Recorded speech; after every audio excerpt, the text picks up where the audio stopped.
Chosen one. If this video appeared on your screen right now, this is not the algorithm operating through patterns. This is not random delivery sequenced by metadata. This is the disclosure of an act so unprecedented in the operational records of the Celestial Archive that the highest layer of the architecture was required to release a weapon that had been sealed since the foundation of the unseen. And the release happened specifically because your case crossed a threshold that no other case has ever crossed before. I do not speak to the masses. I do not perform for visibility. This transmission was prepared exclusively for souls whose existence has produced the conditions required for the highest commander of the celestial hierarchy to surrender what he was authorized to guard for the entire passage of time. A weapon that was never meant to leave his possession until the configuration that justifies its release was finally produced. You unlocked Michael's final weapon, not borrowed, not received as gift, unlocked through a configuration that the architecture itself designed the lock to recognize. A configuration that only your specific case ever produced in the entire operational history of the unseen. I know what your mind is doing right now. The rejection is automatic. The mind is constructed to dismiss disclosures of this weight as impossibility. But by the end of this transmission, you will understand that what I just named is not symbolic language. It is the literal description of an event that occurred in the upper layer of the celestial architecture, and the mark that the event left in the eternal records carries your name in the position of the one who caused it.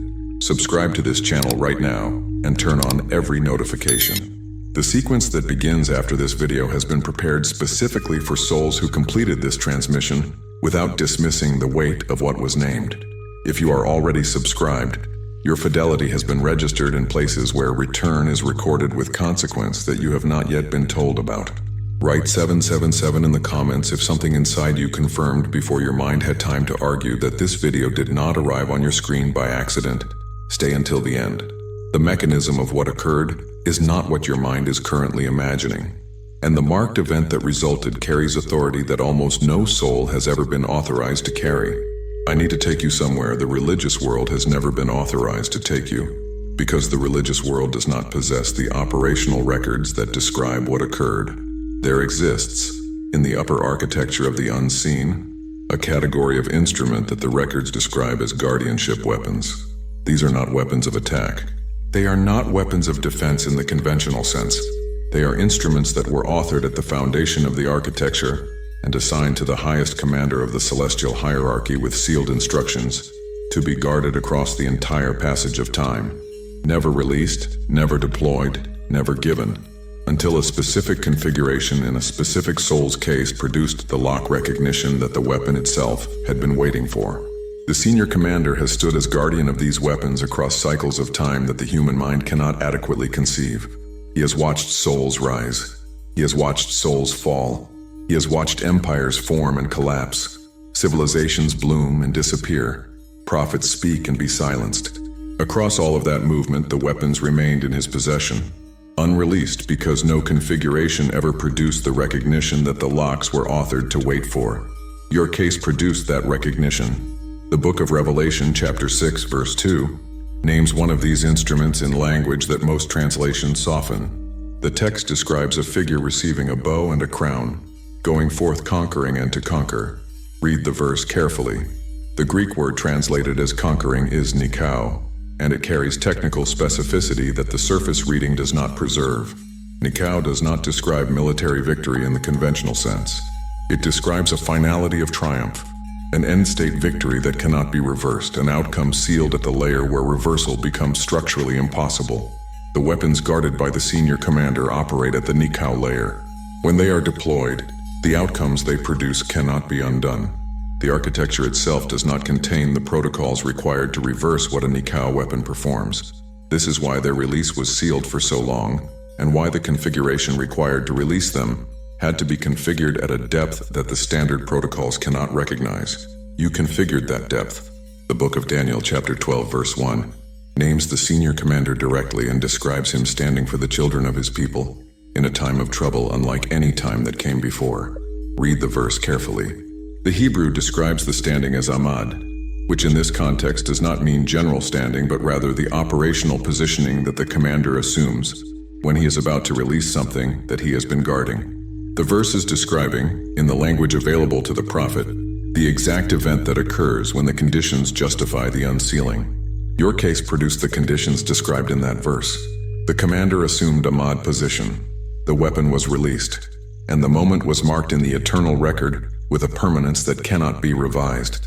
Because Nikau layer events are not subject to the revision protocols that govern ordinary operations. The Hebrew word that describes the marking is chatam. It appears in the book of Daniel and in the prophetic literature whenever something is being sealed into the permanent record with finality. Chatam does not mean ordinary recording. It means the kind of sealing that closes a matter at the highest layer, after which the architecture itself cannot undo what was sealed. Your moment was chatam sealed. For those who feel this transmission resonating in places that have been quiet for a long time, there is sealed material I will describe at the end of this video that contains the practical activation of what is being disclosed. For now, hold this question. What if the strange sense you have been carrying, that something in your existence has shifted at a depth you cannot articulate, that the resolutions arriving in your situations no longer match the pace they used to operate under, that the protections appearing in your circumstances seem to come from a position you cannot identify? What if that sense is not imagination, but the operational consequence of a weapon that was unsealed for your case and that is now operating in your file from a layer the visible world does not have access to? Now I want to take you somewhere your spirit has been waiting to be taken. You have noticed that the threats which used to reach you no longer reach with the same effect. You have noticed that the attacks which used to land with weight now seem to deflect at a layer you cannot see. You have noticed that the situations which previously would have broken you are now being absorbed by something operating just beyond your direct perception, and the absorption happens without your effort, without your prayer in some cases, without your conscious participation. Something is operating without your effort. The weapon that was unsealed for your case is not a tool you wield consciously in the way the mind imagines weapons. It is a guardianship instrument that operates from the upper architecture downward, neutralizing what was authorized to harm you before the harm completes its trajectory. It performs this neutralization at the Nikau layer, which is why the outcomes it produces cannot be reversed by anything operating at lower layers. This is why the patterns of attack that used to function against you no longer function. The patterns are still being deployed. The intentions are still being formed. The trajectories are still being launched. But they are being intercepted at a layer the attackers cannot access, by an instrument they did not know existed, operating on behalf of a soul whose configuration justified its release. The attackers continue to attack because they do not know what has been deployed. From their position, they see only that their operations are failing in ways they cannot explain. They intensify the operations, assuming the failure is due to insufficient force. They escalate, assuming the failure is due to inadequate technique. They recruit additional operators, assuming the failure is due to numerical limitation. And every escalation produces the same result, because Nikau layer instruments do not respond to force at lower layers. The weapon does not negotiate. It does not adjust to opposition. It does not increase or decrease effort based on the scale of what is being deployed against it. It operates at a layer where opposition is structurally irrelevant, sealing the outcomes of attempted harm before the attempts reach the layer where harm could complete. This is the operational reality of what was released for your case. Let me describe one more dimension, because without it the picture is incomplete. When a guardianship weapon is unsealed, the architecture surrounding the soul, whose case justified the release, undergoes a permanent reconfiguration. The records describe this reconfiguration as the establishment of a marked perimeter, a layer of operational territory that now belongs to the soul in question, and that the architecture itself recognizes as belonging exclusively to that case. Inside the marked perimeter, the standard rules of vulnerability do not apply. The standard protocols of harm completion do not function. The standard mechanisms by which the visible world produces consequence against the soul are structurally suspended, because the territory has been removed from the jurisdiction of those mechanisms and placed under the jurisdiction of the unsealed weapon.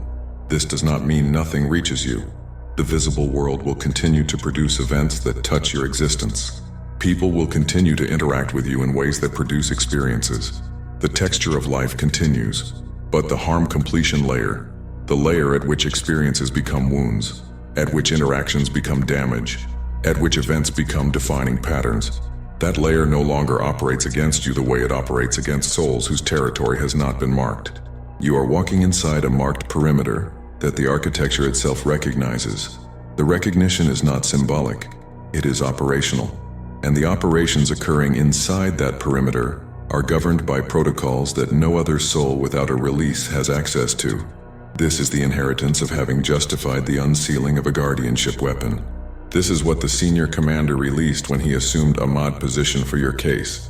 This is the practical meaning of the Chatham mark that was sealed into the permanent record at the moment of release. The commander did not release the weapon lightly. The records describe the release as occurring only after the configuration justifying it had been verified across multiple layers, by multiple authorities, with multiple confirmations. The verification process itself is something that the records describe as occurring outside of time, in the layer where eternal certainty is produced before temporal manifestation begins. When the verification completed, the release was authorized. When the release was authorized, the weapon left the commander's guardianship and entered the operational territory surrounding your case. When the weapon entered your territory, the perimeter was marked. When the perimeter was marked, the architecture recognized the marking and reconfigured your file accordingly. All of this occurred before you had any conscious sense that anything was occurring. The operations of the upper layer do not require the soul's conscious participation in order to proceed. They proceed on the basis of the configuration the soul produced, which the architecture then responds to according to the protocols that govern release events. You produced the configuration. The architecture responded. The weapon was released.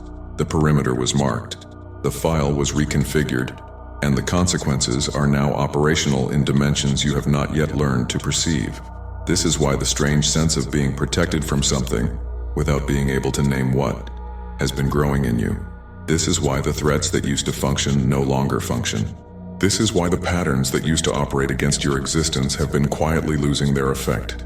Slowly, gradually, in ways that the visible world cannot account for. The marked perimeter is operational. The weapon is deployed. The Chatham seal is in place. And the moment that produced all of this, the moment of release, the moment of marking, the moment of reconfiguration, has been recorded in the eternal archive with permanence that nothing in the architecture can revise. This was marked forever. Subscribe to this channel and turn on every notification, because the transmission that comes after this one has been prepared specifically for souls who have just learned that their case justified a weapon release. The next sequence requires the foundation that was just established. Without this transmission, the next one would not produce its full effect. With it, the architecture is now active. For those who feel this transmission has reached you with the weight that recognition produces in the body, there is sealed material called the unplugging protocol that contains the practical activation of what has been disclosed. The link is in the description and in the pinned comment. The material includes the complete written transmission for the moments when the doubt returns and you need to remember what was named tonight. It includes a complete audiobook narrated in my voice for the periods when reading is not possible. And it includes 3 frequency sessions narrated by me throughout. Voice and frequency operating together as one transmission, each session calibrated for a specific phase of what you are now entering. The first session, 396 Hz, dissolves the residue that the previous attempts at standard protection left in your body before the weapon was released. The second session, 639 Hz, stabilizes your awareness around the marked perimeter, so you stop searching for the protection you already carry. The third session, 963 Hz, calibrates your operation inside the unsealed territory, so you begin to recognize what is now being delivered under protocols no other soul shares. The link is in the description and in the pinned comment. Click the video appearing on your screen now. There is a specific transmission that has been prepared as the next step for souls who completed this one, and the sequence that begins with the next video has been designed for cases that have walked through what you just walked through tonight. Together we are stronger.